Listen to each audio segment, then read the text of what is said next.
This is why locals avoid the Upper Rock Nature Reserve before sunrise. At 5:02 a.m., a man entered through a side path to jog. Fog was thick, visibility low. As he passed near one of the sealed World War II tunnel entrances, he heard boots behind him. Not random steps, perfect military rhythm. Left, right, left, right. He slowed down. The steps slowed. He stopped. 2 more steps came from directly behind him. Then silence.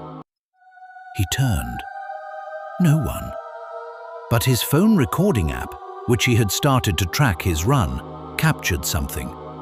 When he replayed it later, you can clearly hear boots marching and a voice whispering, "Hold your position." The disturbing part? That patrol path hasn't been officially used since the 1940s.